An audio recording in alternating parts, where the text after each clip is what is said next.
नमस्कार दोस्तों। जैसा कि आप जानते हैं कि साइंस जो हमारा है वो 3 भागों में बाँटा हुआ है।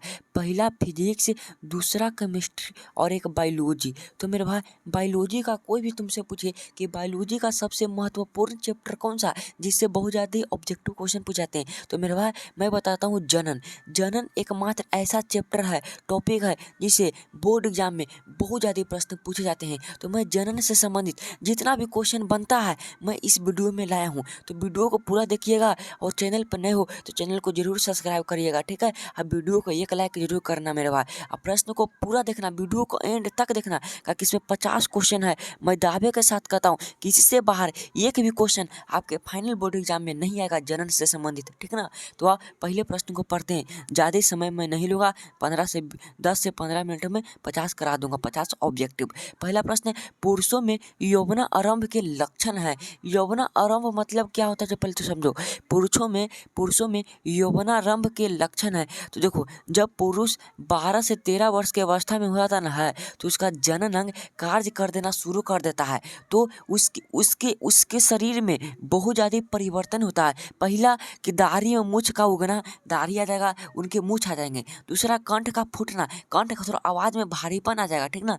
मांसपेशियों का उभार आना, मांसपेशियों में उभार आना, तो इसका राइट आंसर डी होगा मेरे भाई। इनमें से सभी लक्षण है तो पुरुषों यौवनारंभ के कारण होते हैं, ठीक है। अगला प्रश्न यहाँ पे क्या करा, पुंकेसर पुष्प का कौन सा जननांग है। तो पुंकेसर है वो हमारे नर का जननांग है, ठीक है, याद कर लीजिएगा। अगला प्रश्न यहाँ पे क्या करा, मनुष्य में निषेचन के फलस्वरूप बनता है। तो मनुष्य में निषेचन जब करते हैं तो उसके फलस्वरूप क्या बनता है, तो युग्मनज बनता है मेरे भाई, ठीक है ना। मनुष्य जब निषेचन करता है तो जब निषेचन करने के दौरान दो आपस में मिलते ना हैं तो युग्मनज का निर्माण करते हैं और युग्मनज से ही भ्रूण मिलता है, ठीक है ना। अगला प्रश्न है, स्त्रियों में अंडाशय की संख्या कितनी होती है। तो स्त्रियों में अंडाशय की संख्या होती है 2। बहुत ही इंपॉर्टेंट प्रश्न है। अगला क्वेश्चन यहाँ पे कर, शुक्राणु का निर्माण कहाँ होता है। शुक्राणु का निर्माण होता है तो शुक्राणु का निर्माण वृषण में होता है, ठीक है। मानव जनन अंग किस आयु में परिपक्व एवं क्रियाशील हो जाते हैं। तो इसका राइट आंसर 6 का होगा मेरे भाई। 24 वर्ष की अवस्था में पूरा जननांग परिपक्व हो जाते हैं, क्रियाशील हो जाते हैं। मानव मादा में गर्भकाल का समय होता है तो मेरे भाई 9 महीना होता है मानव मादा में गर्भकाल का समय। ब्रायोफाइल्म में के कौन से भाग में कायिक प्रवर्धन होता है। तो ब्रायोफाइल्म के कौन से भाग में कायिक प्रवर्धन होता है, तो 8 का राइट आंसर होगा मेरे भाई, पतिया में, ठीक है। बहुत ही इंपॉर्टेंट है। अगला प्रश्न है करा, न्यून में किस जीव में बहुविखंडन होता है। कौन सा ऐसा जीव है जिसमें बहुविखंडन होता है, तो वह मेरे भाई अमीबा है। अमीबा में बहुविखंडन होता है।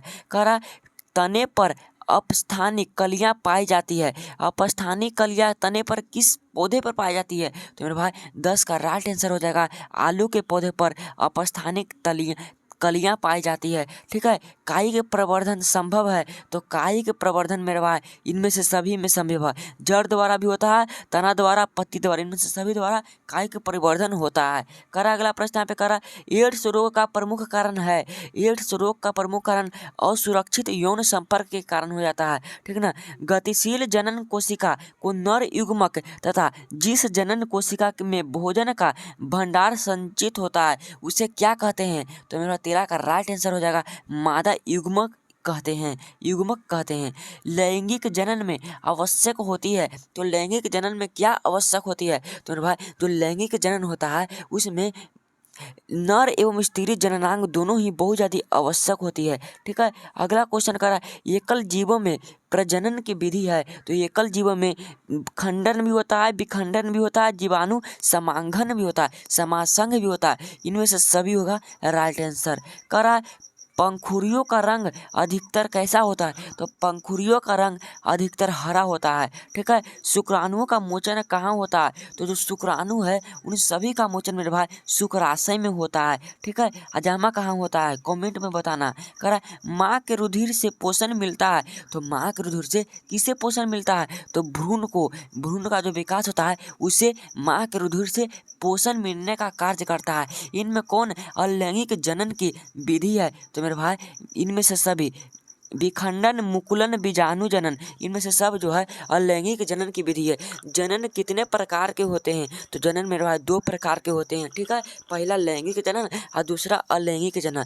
निषेचन के फलस्वरूप अंडाशय की दीवारें बनाती है। तो अंडाशय की दीवारें क्या बनाती है? निषेचन जब हो जाता है तो अंडाशय होती है वह क्या बनाती है? तो मेरे भाई फल बनाती है, ठीक है।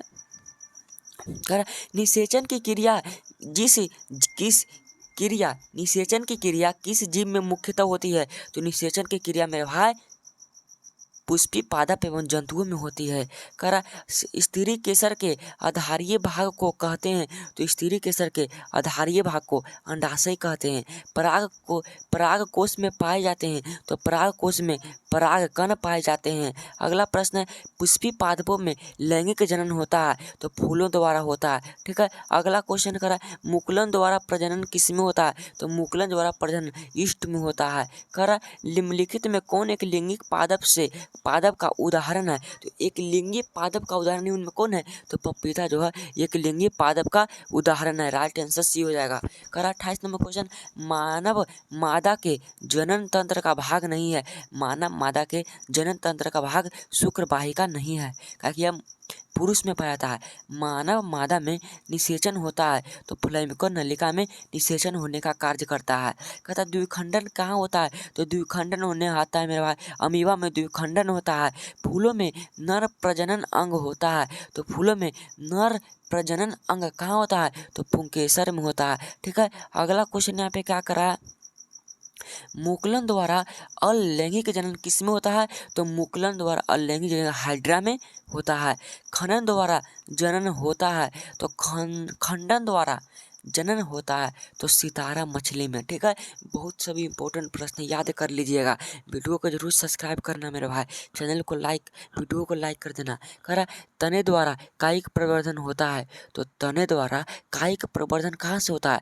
पुदीने में होता है, हल्दी में होता है, या अदरक में होता है, या इनमें से सभी में होता है? तो मेरे भाई इनमें से सभी में तने द्वारा कायिक प्रवर्धन होता है। पराग कोश में होते हैं। तो पराग कोश में क्या होते हैं? पराग कण होते हैं। अगला प्रश्न करा हाइड्रा में प्रजनन की विधि निम्नलिखित में कौन है? तो हाइड्रा में मगर भाई मुकुलन होता है।